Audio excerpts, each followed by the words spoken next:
They might have been a little late to the party, but Santacruz Silver has finally released their first quarter financial results. And while the equity may not have seen a substantial run on the release of these earnings, they also didn't sell off.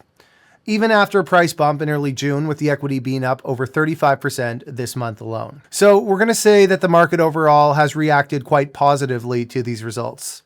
Guys, we're talking Santacruz Silver. I just got way too much sun this weekend, and you can tell from the sunburn on my face, but that doesn't stop us from bringing you the heat.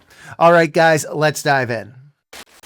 Don't miss the Rural Symposium for Natural Resource Investing happening July 7th in Boca Raton. If you can't make it in person, that's not a problem. You can get your ticket to watch live online or on demand.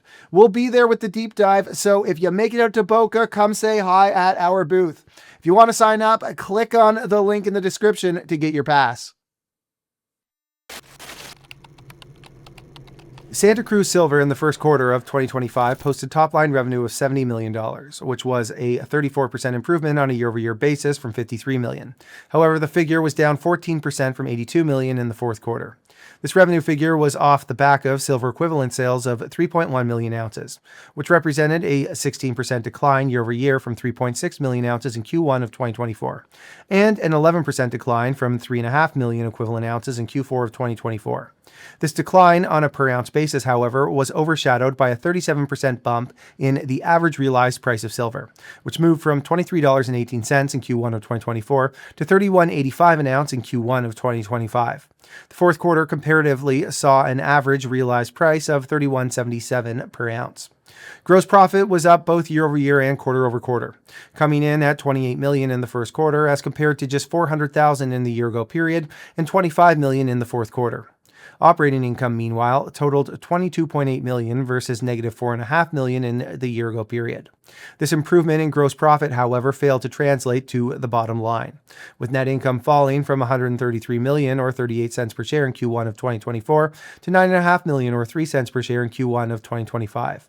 Q1 of 2024, however, was an anomaly, with the massive net income figure a result of an adjustment to consideration payable to the tune of $133 million in connection with an arrangement with Glencore related to the purchase of Sinchihuayra and Ilapa. Net income was also down substantially from $21 million or 6 cents per share in the fourth quarter, with the difference here largely being related to $20 million in taxes being paid for 2024 in the first quarter of 2025. Adjusted EBITDA for the first quarter of this year totaled $28 million, which was an improvement over $23 million in the fourth quarter, and was dramatically higher than the negative $1.3 million recorded in the first quarter of 2024. Santacruz ended the quarter with cash and cash equivalents of $33 million, which was down 9% from the $36 million in the bank at the start of the quarter. Net cash generated from operating activities totaled $6.3 million, as compared to $2.6 million in the year-ago period. This figure, however, was offset by cash used in investing activities of $16.8 million, which includes a $10 million payment to Glencore. Subsequent to quarter end, an additional $7.5 million went out the door as well, as Santacruz works to settle debts with Glencore on an accelerated basis. Let's look at the production data. Santacruz in the first quarter processed a total of 472,000 tons, which was flat on a year-over-year basis while being down 4% quarter-over-quarter. A total of 3.7 million silver equivalent ounces were produced during the quarter, which was down 5% from 3.9 million silver equivalent ounces in Q1 of 2024 and down 10% from 4.1 million equivalent ounces in the fourth quarter. The decline was said to be a result of mine sequencing. Broken out, a total of 1.6 million silver ounces, 21,000 tons of zinc, 2.7 thousand tons of lead, and 279 tons of copper were produced. On a site-by-site basis, Zimapan was the big producer for the quarter at 1 million silver equivalent ounces produced, followed by the San Lucas group at 859,000 equivalent ounces, and Bolivar at 786,000 equivalent ounces. Head grades across the board, meanwhile, averaged 124 grams per ton silver, 4.9% zinc, 0.7% lead, and 0.26% copper.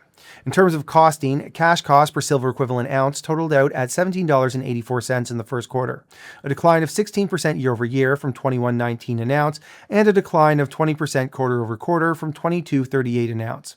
All-in sustaining costs also improved, coming in at $22.34 per equivalent ounce in the first quarter, an improvement of 8% from $24.27 in the first quarter of 2024, and an improvement of 20% on a quarter-over-quarter basis from $27.83 in Q4. Costing improved across the board here, partially as a result of an accounting change related to the currency in Bolivia. Previously, a fixed official rate of 6.96 Boliviano to USD was used for accounting purposes. However, this has been replaced as a Q1 with a market-based spot rate to more accurately represent the economic reality. In Q1, the spot rate was at 12.2 Boliviano to USD, leading to the costing improvement. Costing is also said to have improved as a result of better metallurgical performance at Caballo Blanco, which was partially offset by higher costing at Zimapan as a result of a substantial portion of budgeted capex being spent in the first quarter to support higher future production.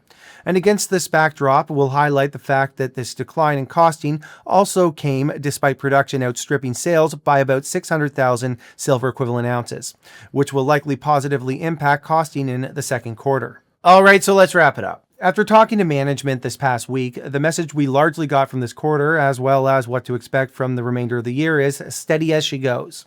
Santacruz appears quite committed to paying off that Glencore debt on an accelerated timeline. And when we asked about it, management was fully confident that they'll be able to settle the 3 remaining payments with cash flow from operations, which is a positive sign. Mix in those steady operations with a finally rising price of silver, and well, Santacruz appears to be in a good place right now. Q1 was a solid quarter, even after the debt paydown is factored in. So there's really not a lot to complain about here at the moment. All right, everybody, as always, I appreciate all of you who take the time to watch these videos. And look, I've got to go put some lotion on my face because, again, I clearly got way too much sun this weekend. If you have stories you want us to cover, as always, let us know in the comments section. We read all the comments. We are always looking for stories to talk about. And ultimately, we want to serve you guys, our audience. And we feel like we're building up a little bit of a community over here on our YouTube channel. And that's all thanks to you guys who take the time to respond. All right, everybody, thanks for watching.